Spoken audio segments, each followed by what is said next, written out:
Hi guys, इस बार मैं कुछ साइकोलॉजी के फैक्ट्स आपके साथ डिस्कस करने वाला हूँ। गाइस, जिंदगी में बहुत सारी ऐसी चीजें हैं जिसके लिए हम लोग थोड़े क्लूलेस होते हैं। हमारी जिंदगी में दुख क्यों आता है, फेलियर्स क्यों होते हैं, सक्सेस ड्रॉप क्यों होती है, और जब अचीव कुछ करना होता है उसके लिए चैलेंजेस फेस होते हैं तो वो क्यों होते हैं, और जब हम कोई चीज नहीं सीखने की कोशिश करते हैं उसमें चैलेंजेस क्यों आते हैं। तो गाइस, ये सारी चीजों को समझने के लिए एक पैरेलल फील्ड ऑफ स्टडीज या एजुकेशन बनाई गई जिसको बोला गया साइकोलॉजी। साइकोलॉजी आज की डेट में बहुत एक वास्ट फील्ड है और एक पैरेलल साइंस का काम करती है। और बहुत सारे स्टूडेंट्स हैं मेरे जो कि पूछते हैं कि साइकोलॉजी का स्कोप क्या है, साइकोलॉजी क्या है, साइकोलॉजी में कितनी पावर है। ये चीज मैं आपको इस वीडियो में बताने वाला हूँ। तो कोशिश करिए इस वीडियो को आप आखिर तक देखिएगा, तभी आपको एग्जैक्टली पता लग पाएगा कि अगर आप साइकोलॉजी एज ए सब्जेक्ट लेते हैं या एज ए इंटरेस्ट के लिए उसके बारे में स्टडी करते हैं तो उसको समझना सबसे जरूरी क्यों है। साइकोलॉजी फर्स्ट ऑफ ऑल पहले समझने वाली चीजें है क्या। एक नॉर्मल साइंस है, मेडिकल साइंस है, और एक साइकोलॉजी है। इन दोनों में डिफरेंस क्या है गाइस? साइंस जो होती है, मेडिकल साइंस, ये हमारे एक प्रॉपर एविडेंसेस पे चलती है। यानी कि अगर किसी एक इंसान को कोई भी कैंसर है या ट्यूमर है या कोई छोटी से छोटी बीमारी है, उसके सिम्टम्स मेजरली हर एक इंसान के ऊपर सिमिलर शो करेंगे। यानी कि अगर किसी की बॉडी में कोई इन्फेक्शन है या तो उसको फीवर होगा, कफ कोल्ड होगा, तो वही इन्फेक्शन अगर किसी दूसरी कंट्री के इंसान को होगा, America, Canada, Africa, China, Japan, India, तो इंसान ह्यूमन रेस के अंदर वो इसका इम्पैक्ट और उसके सिम्टम्स और उसका असर दिखने का एकदम सेम रहेगा। लेकिन साइकोलॉजी के अंदर इसी तरीके से जो सिम्टम्स होते हैं, जो रिएक्शंस होते हैं, वो अलग होते हैं। तो अगर लेट से किसी को किसी चीज की वजह से एंजाइटी है, घबराहट है, तो अगर वो अमेरिका का इंसान है और वही सेम सिचुएशन में कोई इंडिया का इंसान है, जापान का है या किसी और कंट्री का है, तो उसके अंदर वो सेम सिम्टम्स नहीं होंगे। यही कारण है कि हर किसी का जो लेवल ऑफ एक्सेप्टेंस होता है, किसी भी चीज को समझना, किसी भी इंफॉर्मेशन को ग्रैब करना, उस पर रिएक्ट करना, वो अलग हो जाता है। साइकोलॉजी मेजरली काम करती है आपके बिहेवियर्स पे, आपका मेंटल फंक्शंस पे और आपकी ओवरऑल लाइफ के ऊपर, राइट। तो अब यहाँ पे मैं आपको ये बताने वाला हूँ कि ओवरऑल साइकोलॉजी आपके दिमाग पे काम कैसे करती है। साइकोलॉजी बेसिकली दो चीजों पे बेस्ड है, एक होता है ब्रेन, एक होता है माइंड। अब दोनों में डिफरेंस क्या है? ब्रेन जो होता है, ब्रेन एक फिजिकल ऑर्गन है जो आपके स्कल के अंदर प्रेजेंट है, राइट। माइंड जो है वो एक उसकी वर्चुअल फंक्शनिंग है जो फिजिकली अवेलेबल नहीं है, बट हम जितने भी फंक्शंस करते हैं, सोचना और उसके बाद हम किसी चीज के बारे में कैलकुलेट करना, प्रॉब्लम्स को सॉल्व करना, हमारे इमोशंस, जब हम उदास है लेकिन फिजिकली हम इमोशंस को दिखा नहीं रहे बट हमारा दिल बहुत अपसेट है, घबराहट, उसके बाद डर लगना, ये सब सारे इमोशंस है जो कहीं ना कहीं बहुत कम केस में विजिबल होते हैं लेकिन अंदर ही अंदर हम सबको फील हो रहे होते हैं। ये सब में साइकोलॉजी जो है एक मेजर रोल प्ले करती है। अब साइकोलॉजी के मेजर फैक्टर्स क्या है जिनसे हमें पता लगता है कि ये सारी चीजों को हम कैसे चेंज कर सकते हैं और इसमें कैसे इम्प्रूवमेंट ला सकते हैं। गाइस, हमारा जो ओवरऑल माइंड है, यानी कि फिजिकल पार्ट, ब्रेन की नहीं बात करें, अभी हम माइंड की बात कर रहे हैं। ये भी मैं आपको बता दूं, जब हमारे पास ऑलरेडी एक पैरामेडिकल फील्ड है, सॉरी एक प्रॉपर मेडिकल फील्ड है, इसको हम न्यूरो साइंसेस बोलते हैं, जो कि स्टडी ऑफ ब्रेन करती है, तो वो साइकोलॉजिस्ट क्यों नहीं कर पा रहे हैं? इसके लिए मतलब साइकोलॉजी एक अलग सब फील्ड क्यों बनाया गया? न्यूरो साइंसेस वालों ने साइकोलॉजी को टेकअप क्यों नहीं किया? क्योंकि एक ऑर्गन के अंदर अगर कोई प्रॉब्लम अगर होती है नेचुरली या किसी एक्सीडेंट के कारण, तो उसके होने वाले रिएक्शन से सिम्टम्स वो हर इंसान के अंदर सिमिलर होते हैं। तो इसीलिए ही जब वो साइकोलॉजी के अंदर करते हैं तो साइकोलॉजी के अंदर हर एक इंसान का होने वाला रिएक्शन और उसका असर वो अलग देखने को मिलता है। इसलिए इसको न्यूरो साइंसेस से सेपरेट करके साइकोलॉजी में डाल दिया गया। साइकोलॉजी के अंदर जो फैक्ट्स दिए गए वो बेसिकली 3 फैक्टर्स पर बेस्ड है। पहला फैक्टर होता है आपका कॉन्शियसनेस, दूसरा होता है प्री कॉन्शियसनेस और तीसरा होता है अनकॉन्शियसनेस। बेसिकली जो 2 फैक्टर्स है, प्री कॉन्शियस और कॉन्शियस फैक्ट्स, ये बहुत इजीली जस्टिफेबल होते हैं। अनकॉन्शियस एक ऐसा फैक्ट है जो एक कहीं ना कहीं आप मान लें कि अवेलेबल तो है बट उसको आप जस्टिफाई नहीं कर सकते, उसको आप देख नहीं सकते, उसका असर आपको नहीं पता चलेगा और उसको आप कैलकुलेशन में नहीं ला सकते हो, लेकिन वो प्रेजेंट होता है। अब समझते हैं होता क्या है। हमारी जिंदगी में जब हम उदास होते हैं तो वो क्यों होते हैं, हमारे सक्सेस फेलियर्स क्यों होते हैं। हमारा जो एक्टिव माइंड होता है, जिसको हम कॉन्शियस माइंड बोलते हैं, हमारा कॉन्शियस माइंड इसी चीज पे काम करता है कि हमारा ओवरऑल जो फिजिकल एक्शंस हैं, जिसको हम पूरे होश और हवास में कर रहे हैं, उसको हम कॉन्शियस माइंड बोलते हैं। हमें जब पता होता है कि हम ये काम कर रहे हैं, हमें क्लास लेना है, हमें ड्राइविंग करना है, हमें पढ़ाई करना है, हमें जॉब करना है, ये हमारा कॉन्शियस माइंड काम करता है, जिसमें हम पूरी तरीके से एक्टिव स्टेट ऑफ माइंड से काम कर रहे हैं, राइट। अभी यही जब आने वाले टाइम में, यानी कि फ्यूचर में, कल या अगले 1 घंटे बाद, 1 साल बाद, 6 महीने बाद हम क्या काम करने वाले हैं, और उस काम को लेके हम बहुत श्योर है कि हमें क्या काम करना है, ये हमारा प्री कॉन्शियस माइंड जस्टिफाई करता है। अब बात आती है अनकॉन्शियस माइंड। अनकॉन्शियस माइंड वो काम होता है, ठीक है, जिसमें आप कोई काम तो कर रहे हैं लेकिन फिजिकली आपका माइंड उस टाइम अवेलेबल नहीं है। जैसे कि आप एक क्लासरूम में बैठे हैं और उस क्लासरूम में बैठ के आप कोई लेक्चर सुन रहे हैं, और लेक्चर सुनते हुए आपका ध्यान जो है किसी और चीज में, आपके पेरेंट्स ने आपके लिए कोई गिफ्ट अरेंज किया है और आपका ध्यान उस गिफ्ट की तरफ है, तो ये आपका अनकॉन्शियस माइंड है जो फिजिकली उस टाइम प्रेजेंट नहीं है, और लेकिन आप उस टाइम एक क्लासरूम में बैठे हो लेकिन आप सोच रहे हो उस गिफ्ट के बारे में, तो ये अनकॉन्शियस माइंड करता है। इन तीनों के अलावा एक चीज और मैटर करती है जिसको हम बोलते हैं सबकॉन्शियस माइंड। सबकॉन्शियस माइंड एक ऐसी सिचुएशन है जिसमें हम अपनी मर्जी से कुछ भी नहीं कर सकते। सबकॉन्शियस माइंड वो है जो हमारी पूरी ओवरऑल फंक्शनिंग को अपने हिसाब से चलाता है, लेकिन सबकॉन्शियस माइंड के अंदर जो इन्फॉर्मेशन जा रही है उस तक पहुंचाने का जो सिस्टम है वो हम अपने हाथ में ले सकते हैं, बट हम लेते नहीं हैं। और यही कारण है, यही सबकॉन्शियस माइंड हमारे फेलियर्स, हमारी सक्सेस, हमारे दुख, हमारे सुख, हमारी हैप्पीनेस, हमारे हर तरीके के बिहेवियर को जस्टिफाई करता है।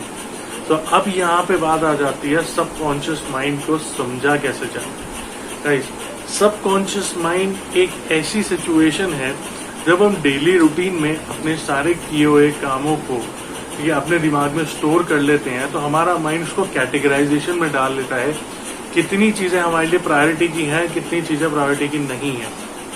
तो जब हम की हुई चीजों में प्रायोरिटाइजेशन चूज कर लेते हैं और उसमें कुछ चीजें ऐसी प्रायोरिटी पे रख लेते हैं जिसकी हमें जरूरत नहीं है, और उसके बाद हम दुनिया में एक्सपेक्ट करते हैं कि उन चीजों को जो हमारी जरूरत है, तो एट टाइम्स हमारे फेलियर्स का कारण बनता है। मैं आपको बता दूं, फॉर एग्जाम्पल, आपने प्रायोरिटी पे रखा कि मैं जॉब कर रहा हूं, मुझे अच्छी सैलरी चाहिए, राइट, ये आपने प्रायोरिटी पे रखा, तो आपके माइंड ने इसको एक्सेप्ट कर लिया। ओके, मैंने पढ़ाई पूरी करी, मुझे जॉब करनी है, जॉब करने के बाद मुझे एक सैलरी मिल गई, ठीक है, सैलरी टाइम टू टाइम आती रहे, मैं अपना काम कर रहा हूँ, अच्छे से अच्छा करूँ, बॉस को इम्प्रेस करूँ, ठीक है। आपके माइंड ने इसको इंटरप्रेट करना शुरू किया।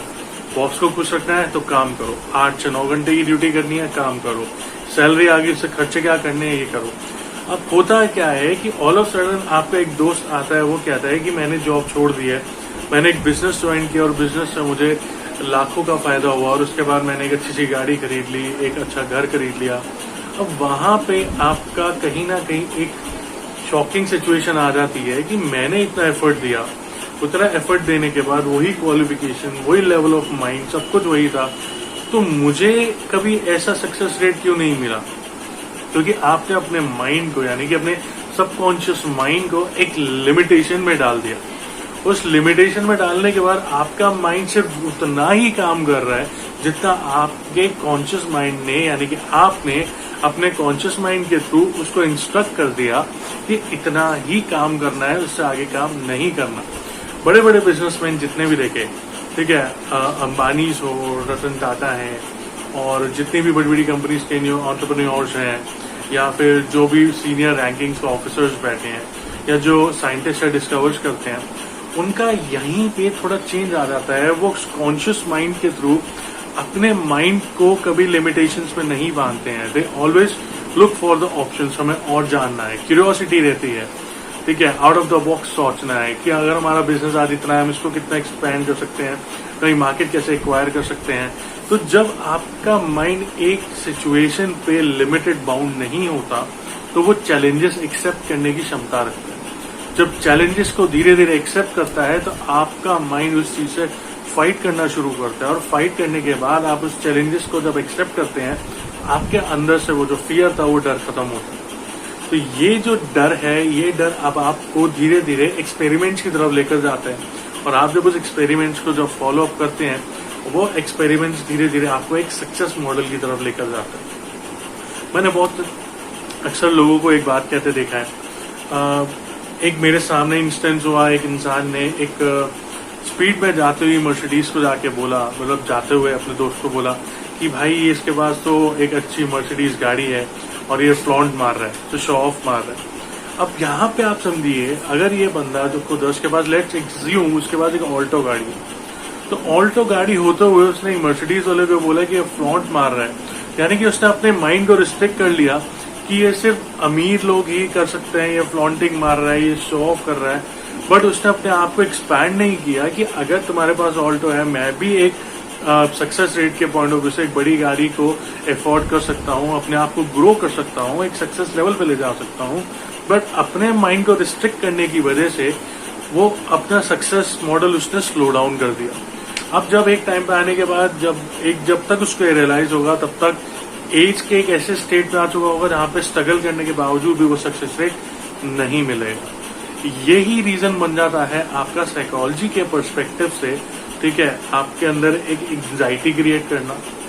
यही रीजन क्रिएट कर देता है एक फियर जनरेट करना कि जब उतनी कैपेबिलिटी मेरे अंदर है तो उस हिसाब से हम इसको क्यों नहीं सक्सेस रेट पे लेके जा रहे हैं। ये सारी की सारी चीजें मैटर करती हैं आपके एक थॉट प्रोसेस के अंदर। गाइस, आप जब तक अपने माइंड को एक इस लेवल पे नहीं लेकर जाएंगे, जब तक कि आपको ये फील हो जाए कि हाँ आप कुछ बड़ा करने वाले हैं, आप सक्सेस लेने वाले हैं। देखिए, किसी भी लाइन में, किसी भी स्ट्रीम के अंदर, किसी भी बिजनेस मॉडल के अंदर, किसी भी जॉब के अंदर कोई लिमिटेशंस नहीं होती है। लिमिटेशंस हम लोग सेट करते हैं। जब तक हम अपने कॉन्शियस माइंड को इंस्ट्रक्ट नहीं करेंगे, रीमॉडल नहीं करेंगे, रीशेप नहीं करेंगे, ठीक है, तब तक नहीं होगा। मेरी आने वाली वीडियोस में मैं आपको अपने माइंड को रीशेप करना, रीमॉडल करना, ब्रेन वॉश करके एक रीस्टैब्लिश करना, ताकि आप अपनी लाइफ में सक्सेस रेट कैसे बढ़ा सकते हो, और उस सक्सेस रेट के बाद आपका करियर, आपका बिजनेस, आपका मॉनेटरी यानी कि मनी बेस्ड लाइफ, ये सब इंक्रीज हो सकती है। और ये सारी चीजें एक साइकोलॉजी की मदद से हो सकती है, यानी कि साइंटिफिकली प्रूवन मेथड्स होते हैं साइकोलॉजी के अंदर। लेकिन हर इंसान दूसरे इंसान से अलग है, तो उसको परफॉर्म करने का तरीका अलग हो सकता है, टाइम फ्रेम अलग हो सकता है, बट यस, उसके जो रिजल्ट्स हैं वो देर सवेर आपके पास आते ही हैं। उसके बहुत सारे टेस्ट अवेलेबल हैं, उसके बहुत सारी थीसिस अवेलेबल हैं, उसके बहुत सारे आइडियाज अवेलेबल हैं। तो अगर आप ये सोच रहे हो तो हाँ, अगर कोई गरीब आदमी है तो क्या वो करोड़पति बन सकता है? हाँ, बन सकता है। अगर कोई एक छोटा सा कर्मचारी है, क्या वो बहुत बड़ा बिजनेस कर सकता है? यस, कर सकता है। अगर कोई फेलियर इंसान है जिसने जिंदगी में कभी सक्सेस नहीं ली, क्या वो सक्सेस में आ सकता है? यस, आ सकता है। और इन सब चीजों में कोई अगर कहता है वो उसकी किस्मत थी, वो तो उसके किस्मत में था, इतना लिखा हुआ था। किस्मत होती है, लेकिन दोस्तों किस्मत के साथ एक्शंस और कर्म भी बहुत मेजरली मायने रखते हैं। आप अपनी जिंदगी को कैसे डिजाइन कर रहे हैं, कैसे इम्प्लीमेंट कर रहे हैं, कैसे चला रहे हैं, हर एक छोटा स्टेप आपकी लाइफ को जस्टिफाई करता है। आपकी जिंदगी में आप अपना टाइम, यानी कि हम इंसान ह्यूमन लाइफ में हमारी एक डिजायर एज है 60, 70 साल, 80 साल, 90 साल। हर किसी की एज के हिसाब से आप अगर अपने हर रोज का एक दिन किधर, कहाँ, कैसे डेडिकेट कर रहे हैं, वो आपकी जिंदगी का एक आइडियल सोर्स बन के आपको एक सक्सेसफुल लाइफ, एक हैप्पी लाइफ देने के लिए एक फ्रेम बन सकता है। बट ये सारी चीजें आपको डिजाइन कर सकते हो। मेरी आने वाली वीडियोस पे आपको मैं सक्सेस को कैसे लेकर जाना है, अपने फेलियर्स को कैसे खत्म करना है, बिजनेस मॉडल्स के ऊपर कैसे काम करना है, अपनी लाइफ को रीशेप कैसे करना है, अपने माइंड के अंदर से फियर फैक्टर कैसे खत्म करना है, और किसी भी तरीके का एंजाइटी, फियर ऑफ लॉस कैसे खत्म करना है। हम अक्सर बहुत ज्यादा रिलेशंस में इमोशनल होते हैं। रिलेशंस नॉट नेसेसरी कि एक गर्लफ्रेंड बॉयफ्रेंड का रिलेशन हो, एक पेरेंट्स के साथ बच्चों का रिलेशन, ब्रदर सिस्टर का रिलेशन, दोस्त का रिलेशन, हर लेवल के रिलेशन के अंदर एक फियर ऑफ लॉस, एक ओवर इमोशन या एक्स्ट्रा इमोशनल जजमेंटल डिसीजंस के अंदर फंस के रह जाना, या फिर किसी के चले जाने की वजह से रोते रह जाना, इसे ओवरकम करना, ये सारी चीजों को हम जीत सकते हैं। तो गाइस, साइकोलॉजी के लिए आज इतना ही, और आप वेट करें नेक्स्ट वीडियोस में मैं आपको स्टेप बाय स्टेप हर एक चीज के बारे में बताऊंगा। Thank you.